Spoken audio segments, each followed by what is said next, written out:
গতকালকের বৃষ্টিতে মানে এই সবজি এই পুরো এলাকা কিন্তু একটা সবজি, এখানে যা দেখছেন সব সবজি, লাউ, ওই যে জালি থেকে শুরু করে যত করলা মরলা যা আছে সব এগুলো হলো সবজি, পাট শাক পুঁই শাক যত রকমের সবজি আছে সব কিন্তু এখানে।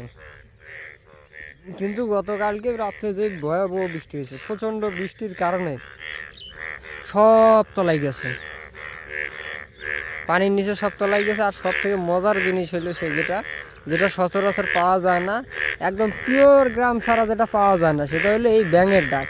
ঠিক আছে, হলুদ হলুদ ব্যাঙ, যেটা একটু জুম করে দেখাই আপনাদের, এই যে এই ব্যাঙগুলা, এগুলো কিন্তু সচরাচর দেখা যায় না, যেটা একদম গ্রাম ছাড়া কিন্তু এই ব্যাঙ দেখতে পারবেন না কোথাও।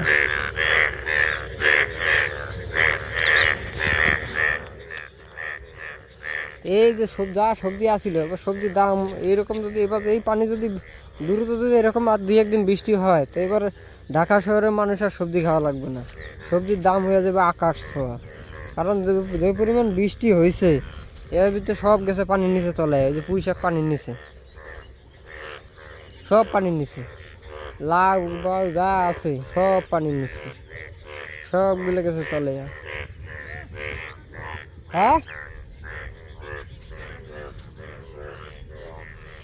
আলিম ভাইয়ের সব গেছে পানির নিচে, আলিম ভাই এখন কোদাল নিয়ে দূরে দিয়েছে খালি পানি কাটার জন্য।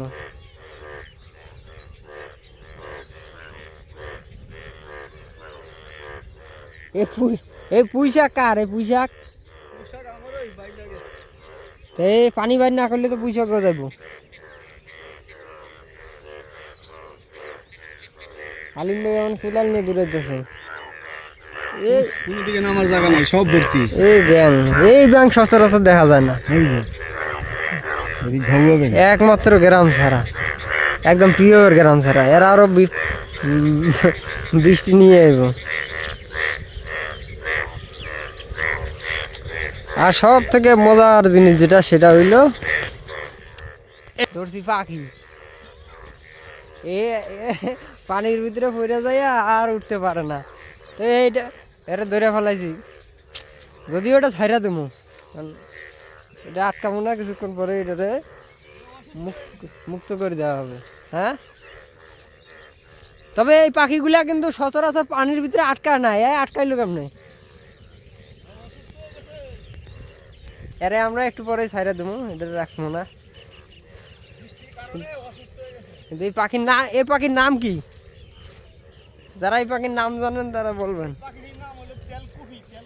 ক্যালকুহি।